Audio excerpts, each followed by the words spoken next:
The science of getting rich Williams Wattles के द्वारा 1910 ईस्वी में लिखी गई एक ऐतिहासिक पुस्तक है जो लाखों करोड़ों की जिंदगी बदल चुकी है। 100 से अधिक वर्षों के बीत जाने के बाद भी इस पुस्तक का महत्व आज भी कम नहीं हुआ है। लेखक का जन्म अमेरिका में हुआ था और अपने शुरुआती दिनों में उन्हें भारी तनाव, गरीबी एवं विफलताओं के दौर से गुजरना पड़ा। अंततः उन्होंने अपना जीवन बदलने का फैसला किया। उन्हीं के शब्दों में, यदि आप अमीर, कामयाब एवं स्वस्थ बनने का निर्णय नहीं लेते हैं तो समझिए कि अनजाने में आपने गरीब, नाकामयाब एवं रोगी बनने का फैसला कर लिया है। लेखक के अनुसार यह पुस्तक हर उस स्त्री अथवा पुरुष को धनवान बनाने के लिए लिखी गई है जो इस पर भरोसा एवं अमल करते हैं। इस किताब के टोटल 16 चैप्टर्स हैं, बट मैं आपको इनमें से 7 इंपॉर्टेंट चैप्टर की समरी बताने वाला हूँ, जो इस प्रकार है। Chapter number 1, believe in your self. Author ने इस बुक में हमें बताया है कि हमें अपने आउटर वर्ल्ड को जीतने या अचीव करने से पहले हमें अपने इनर वर्ल्ड को जीतना होगा। खुद के इनर वर्ल्ड को जीतने के लिए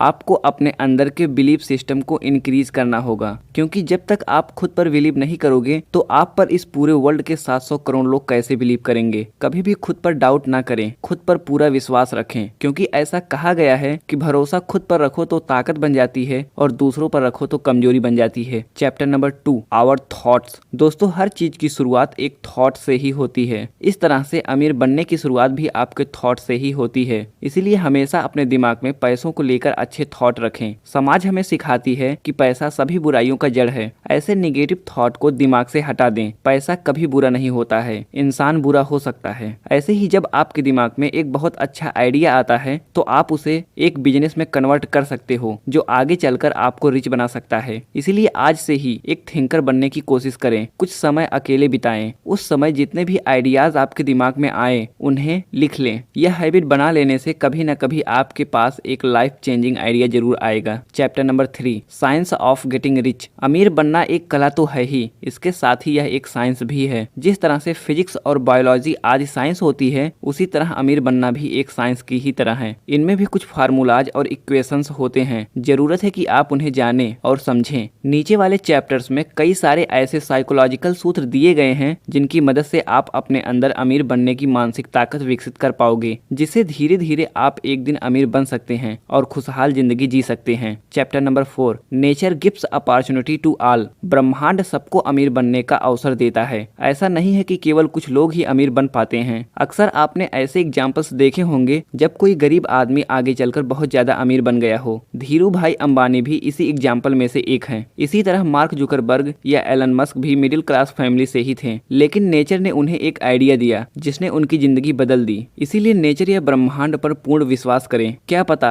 कब आपके दिमाग में भी एक ऐसी आइडिया आ जाए जो आपको एक बहुत ही सक्सेसफुल और रिच व्यक्ति बना दे। Chapter number 5, strong will power. अमीर बनने के लिए आदमी के अंदर एक बहुत स्ट्रॉन्ग विल पावर होनी चाहिए। इच्छा शक्ति के बल पर ही आदमी कुछ भी कर सकता है। बड़े बड़े पर्वतों को चुनौती दे सकता है और सागरों को भी लांघ सकता है। विल पावर के बिना सफलता पाना असंभव है। यहाँ तक कि इच्छा शक्ति और आत्मनियंत्रण सुखी जीवन के लिए भी आवश्यक है। दृढ़ इच्छा शक्ति ही है जो हमें तनावपूर्ण स्थिति में हौसला देती है। जिस प्रकार से धीमी आंच पर खाना नहीं बन सकता या फिर बहुत देर में बनता है, उसी प्रकार कमजोर इच्छा शक्ति के बिना सफल होना या अपने लक्ष्य पर पहुंचना बहुत मुश्किल है। Chapter number 6, skill development. अगर आपको कोई स्किल नहीं आती है तो पहले उसे सीख लें। आज की डेट में आपको हर चीज ऑनलाइन मिल जाएगी। हर स्किल का कोर्स इंटरनेट पर उपलब्ध है, चाहे यूट्यूब हो या किसी अदर वेबसाइट से। आप उस स्किल के बारे में ज्यादा से ज्यादा ज्ञान हासिल करें। इससे आप दूसरों से थोड़ा ज्यादा जान जाएंगे, जो आपको आगे बढ़ने में हेल्प करेगा। Chapter number 7, take action. केवल स्किल सीख लेना ही काफी नहीं है। स्किल सीखने के बाद आप एक्शन भी लें जो उस दिशा में काम करे। अगर कोई काम स्टार्ट करना चाहते हैं तो अभी शुरू करें। अगर कोई बिजनेस शुरू करना चाहते हैं तो भी देर ना करें। कुछ लोग हमेशा प्लान करते ही रह जाते हैं या सपना देखते रह जाते हैं और कुछ करते नहीं हैं। यही सोचते रहते हैं कि यह करेंगे वह करेंगे, लेकिन इसके चक्कर में कुछ भी नहीं कर पाते हैं। इसीलिए जो करना है जल्दी करें। जो एक्शन लेता है वही कामयाब होता है। बाकी सिर्फ सोचते ही रह जाते हैं। Chapter number 8, don't over thinking. कुछ लोग बहुत ही ज्यादा सोचते रहते हैं। वे सोचते हैं कि जब अनुकूल परिस्थिति होगी तभी वे किसी काम को शुरू करेंगे, लेकिन दोस्तों जिंदगी में कभी भी आइडियल सिचुएशन नहीं होती है। हमेशा कोई ना कोई दिक्कत या परेशानी जरूर रहेगी। इसीलिए परफेक्ट टाइम या मूड का इंतजार ना करें, बल्कि जो भी करना है उसे तुरंत शुरू कर दें। शुरू में हो सकता है कि काम बिल्कुल परफेक्ट ना चले, लेकिन इससे घबराने की जरूरत नहीं है। लोगों का फीडबैक लेते रहें और काम में सुधार करते रहें। धीरे धीरे आप देखेंगे कि अपने आप ही आपका काम या बिजनेस परफेक्ट हो गया है। अब अब्राहम लिंकन के शब्दों के साथ इस पुस्तक का समापन करते हैं। कमजोर लोग सुरक्षा की तलाश में रहते हैं, जबकि विजेता अवसरों की। तो इस तरह आप ऊपर दिए गए सभी साइकोलॉजिकल प्रिंसिपल्स को अपनी जिंदगी में जरूर इंप्लीमेंट करें। इससे आप एक दिन जरूर सक्सेसफुल और रिच बनेंगे। उम्मीद है कि the science of getting rich book summary को देखकर आपको महत्वपूर्ण जानकारी मिली होगी। वीडियो देखने के लिए धन्यवाद।